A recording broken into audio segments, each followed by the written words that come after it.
131 runs is what Chennai have in the first qualifier against Mumbai after winning the toss, deciding to bat first on a pitch that they've welcomed many teams to. They found themselves in a spin, did MS Dhoni's CSK. At one stage, 3 for 32 in all sorts of trouble. A partnership of 66 between the two unbeaten batsmen, the Ambati Rayudu and MS Dhoni, means that at least they have something to bowl at. Excellent from Rahul Chair, 2 for 14. Krunal Pandya amongst the wickets as well. The spinners kept it tight, all 4 wickets falling to spin at half-time on ESPN Cricinfo Match Day T20. Ajit Agarkar and Daniel Vettori. 1-3-1. Mumbai the happier, Chennai not bad after where they were. Ajit?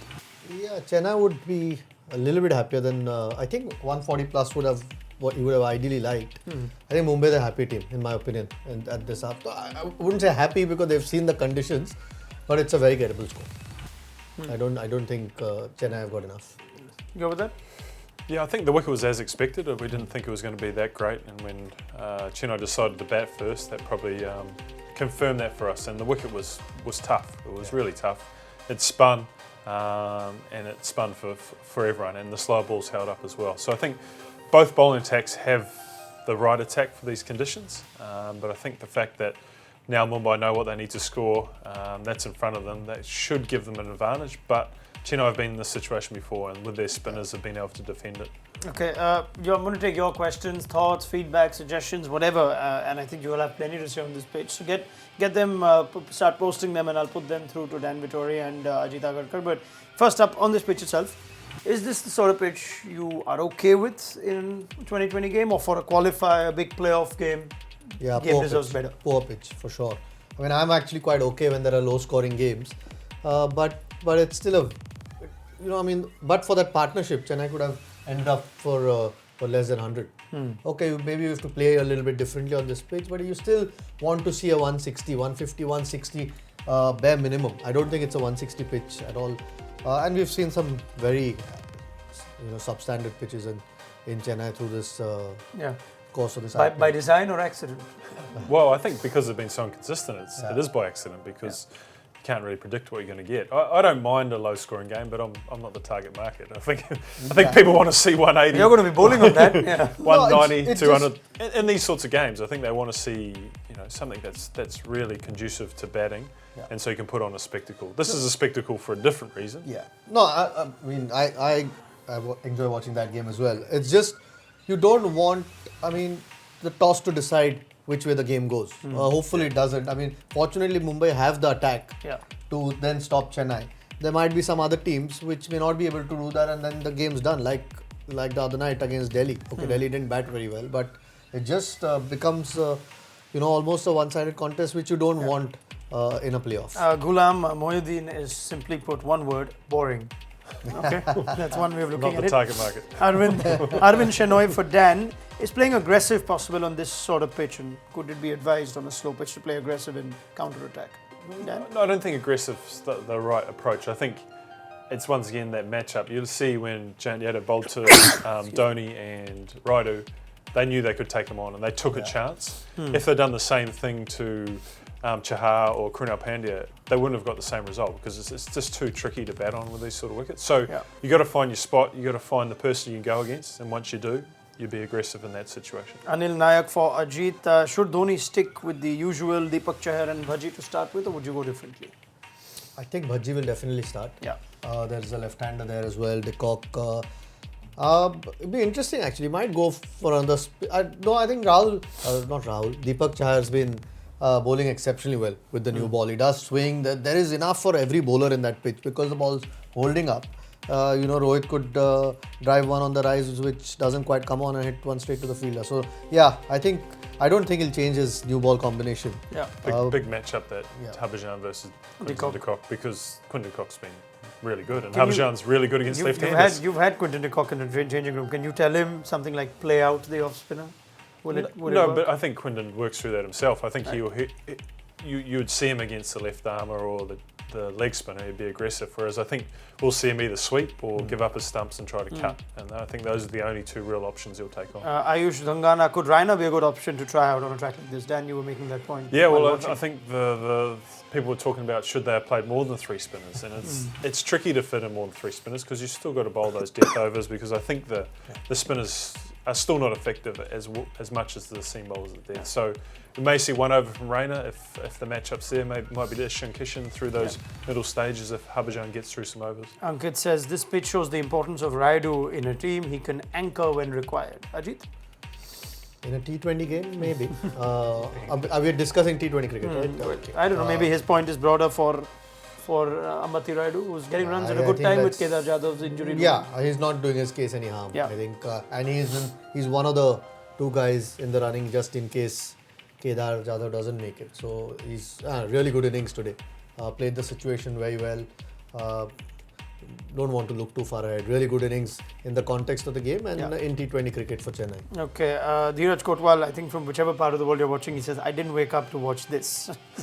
Okay. Is he in the Maldives? I mean, it's a tough contest. I think batsmen have to work a little bit harder than they usually have to in T20 cricket. I think 2 bowlers sitting here, so don't really have too much sympathy for them. Well, Arvind says, should Mitchell Santner have possibly got a game today looking at this pitch, perhaps even for Shane Watson? Well, if they've come this far with Watson, they were never going to drop in this situation. And obviously Faf's coming off a fantastic last 2 innings. So the expectation was him to perform in these situations. So, and once again, it's hard to fit 4 spinners into 20 overs. Anil Nayak for Dan, who should bat 1 down for Mumbai, Ishan Kishan or Surya Kumar Yadav if there's an early wicket? I think it will be Surya Kumar Yadav no matter what, because generally if it's an early wicket, then Harbhajan will be involved somehow. And if it's 2 left-handers going, then they don't want that to happen. So I presume it'll be Surya Kumar. Ankit says Dhoni very good at managing his spinners. Only thing is that he'll have Ravindra Jadeja and they might have a few left-hand batsmen. Actually, there's just de Kock and Ishan Kishan. So other than that, I don't think there's anybody else. Yeah, but I don't think even Krunal as well. Yeah, Krunal Pandya, there's 3 of them. So the use of Jadeja. Yeah, but I don't think this pitch is that easy just because you're turning the ball into somebody. Whether it's a offie turning for the right-hander and at the pace Jadeja bowls, the spin that he's going to get is going to be sharp and almost vicious. We saw some of the balls from Krunal today, who's not as good a bowler as Jadeja, if you'd like to say, or doesn't bowl as much as Jadeja does. I think Jadeja is going to be a handful for any batsman on this pitch, left-hander or right-hander. What's the Rohit Sharma approach now? We spoke a lot of it in the pre-show. What do you see? 130 to get. You see him just playing out, bat as much as he can. I think so. I think he'll instantly take it on his shoulders to try and get them through. But I hope he's still aggressive through that power play, because if Harbhajan opens, then we talked about it being a tough matchup for de Kock. So Rohit has to take a little bit of pressure off there, and he plays seam so well. So I think those 2 things mean be aggressive in that power play, take it on, and then settle in after that. Maybe hope the couple of the sprinklers sort of explode somewhere on the ground, make it a bit wet and just make the job of spinners a bit difficult. It doesn't happen. If Dhoni wants it, it might happen. It won't happen if Rohit wants it. What else? Can Hardik be sent up further and maybe take the spinners on? Asks Kushal Thapa. Well, they don't need to do anything silly. I mean, they've got the score in front of them. It's just over 6 runs and over. Yeah, it's a relatively easy chase. We understand the wicket's difficult, but I think the power play will define it. In small totals, normally you want to get off to aggressive start, and I know the wicket doesn't quite allow it, but I still think in that power play they should be aggressive. Okay, Ankit's pointing out that he actually meant Jadeja, the batsman, not utilised by Dhoni today, because that's a good one, because we thought maybe there's a case for Jadeja to be just sent up and take on either Krunal Pandya or Rahul Chahar at that point. In hindsight, I don't think Vijay played too badly either. At that point. You're saying at the moment was at the fall of the second wicket. Yeah, not before that. I mean, not before. No, or after that, when you had to get Dhoni after that. No, I mean, if at all, when the second wicket fell, that's the only time I thought if at all they wanted to try, because who knows, might have worked. Mumbai had their bases covered. They don't know with Jahan Yadav. He just would have come straight on, and that would have been tricky for Jadeja. I mean, we've gone through all this, and no one's really put a word on Rahul Chahar. 3 overs. 4 overs, 3 for 14. He's just put in a real gun season, hasn't he, Dan? He's been consistent, and I think that's probably the only slight on some of the Indian league spinners that have come through the IPL is that it's not a consistent performance. It's a really good one and then a step back, where I think if you look through Chahar's numbers, it feels like every game he's contributed. Most games he's bowled 4 overs and he's been economical. And that's bowling at Wankhede most of the time. So it's been a fantastic season, and we see it every year. One young Indian league spinner just dominates the tournament. Invariably from Mumbai. Yeah. Yeah. Yeah. Well, he's done a. Also, his style of bowling. Yes. We spoke about Jadeja before. He bowls it quite quickly as well. We saw how difficult it was for the batters. So, a really good performance. Joseph Way says, anyone going for Imran Tahir getting a fifer? 3 foot? Is that enough? He's going to do a hell of a lot of running if he gets a fifer. Could happen. The conditions are there for it. Okay, quick predictions from Dan and Ajit. Fighting total or?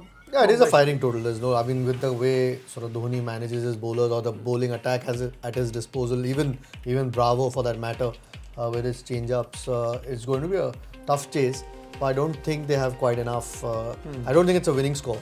If Mumbai bat well, they should get those runs. Okay, Ajit's going for Mumbai if they bat well. Dan? I think he summed it up well. I think if they had 145, 150, then you'd say advantage to Chennai, but that 130 total just brings it back in Mumbai's favour. But this is going to be very close. It's going to be a fun game. It's going to be close. 130. It's not going to be great and exciting. If you've woken up just for this and you're disappointed, maybe if it gets close in the second innings, you'll enjoy it more. Many thanks to Daniel Vettori and to Ajit Agarkar, whose thoughts we will get at the end of the game. There'll be a quick 10-over update live on Instagram as well. For now, it's 132 runs that keeps Mumbai from a place in the final at Hyderabad.